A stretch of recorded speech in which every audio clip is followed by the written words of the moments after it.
नमस्कार मित्रांनो, टेक मराठी या यूट्यूब चॅनलवर तुमचे स्वागत आहे।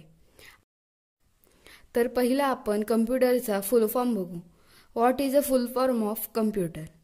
हा क्वेश्चन खूप वेळा इंटरव्ह्यूमध्ये विचारला गेला आहे। कम्प्युटरचा फुल form C common, O operating, M machine, P purposely, U used, T technical, E educational, R research. Common operating machine, purposely used, technical and educational research. म्हणजेच कम्प्युटर हे एक असे डिव्हाइस आहे जे टेक्निकल व एज्युकेशनल रिसर्चसाठी वापरले जाते। कम्प्युटरची डेफिनेशन बघूया। दोन डेफिनेशन आहेत। पहिली definition, a computer is a collection of hardware and software components that helps you complete many different tasks. म्हणजे कम्प्युटर हे एक कलेक्शन आहे, म्हणजे संग्रह हार्डवेअर आणि सॉफ्टवेअरचा जो तुम्हाला विविध टास्क ऑपरेशन परफॉर्म करून देतो। आपण त्याच्यावर मॅथमॅटिकल प्रॉब्लेम्स सॉल्व करतो, व्हिडिओ प्ले करतो, गेम खेळतो, अशा विविध टास्क आपण कम्प्युटर थ्रू परफॉर्म करतो। दुसरी definition, a computer is a machine or a device that perform various functions by taking input from the user, performing various process on it with a defined set of instructions that produce an output. म्हणजेच आपण keyboard through किंवा mouse through instruction देतो किंवा mathematical problem solve करायला देतो, तेव्हा computer तो problem स्वतःच्या भाषेत कन्वर्ट करतो।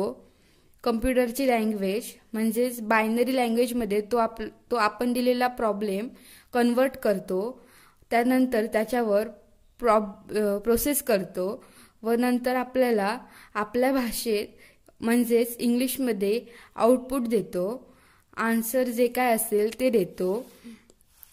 या दोन कम्प्युटरच्या डेफिनेशन आहेत।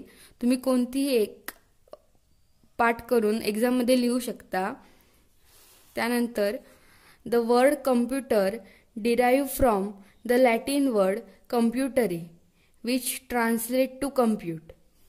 कम्प्युटर हा शब्द लॅटिन वर्ड कम्प्युटरी पासून घेतलेला आहे। Computer scan and store data for later uses in appropriate storage devices and retrieved whenever it is necessary. Computer आपण दिलेली इन्फॉर्मेशन स्टोअर करून ठेवतो।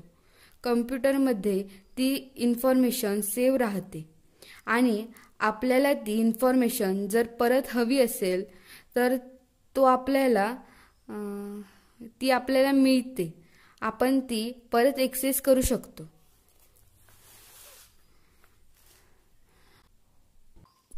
यानंतर आपण कम्प्युटरचे ॲडव्हांटेजेस आणि डिसॲडव्हांटेजेस पाहणार आहोत। Advantages of computer. First advantages, it helps in performing task in easiest and efficient way. म्हणजे कम्प्युटर आपल्याला साध्या सोप्या भाषेत आपण दिलेली टास्क परफॉर्म करून देतो, इझिली आपल्याला त्याचा आन्सर मिळतं। Second, it helps us connect to the internet. It helps to organize vast amount of data most efficiently. Computer आपल्याला वेगवेगळी इन्फॉर्मेशन प्रोड्यूस करून देतो। Computer process information quickly and accurately. Computer have created new job opportunities in field like IT, software development and data analysis. आता आपण disadvantages बघू। Disadvantages of computer, Over reliance on computers can lead to decreased critical thinking skill. सगळी माहिती आपल्याला कम्प्युटरवर मिळत असल्यामुळे आपली विचारक्षमता कमी होते. आपण त्याच्यावरच डिपेंड राहतो. Prolonged computer use can cause eye strain, back pain etcetera.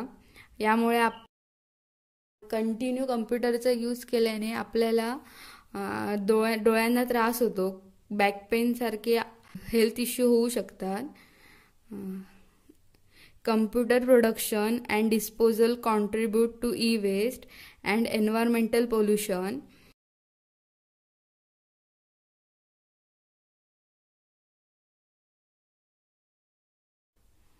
Computer can negatively impacting mental and physical health.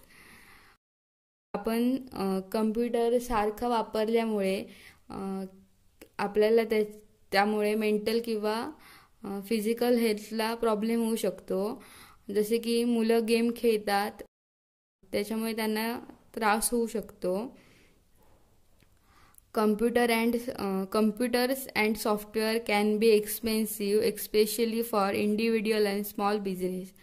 आपल्याला जर एखादा छोटासा बिझनेस करायचा झाला तर कम्प्युटर खूप महाग किंवा एक्सपेन्सिव्ह असल्यामुळे आपल्याला तो घेणं परवडत नसतं. हा एक त्याचा डिसॲडव्हान्टेजेस आहे. आजपुरतं एवढंच. काही शंका असतील तर तुम्ही कमेंटमध्ये मला नक्की सांगा. आणि हा व्हिडिओ आवडला असेल तर नक्की लाईक करा. थँक्यू.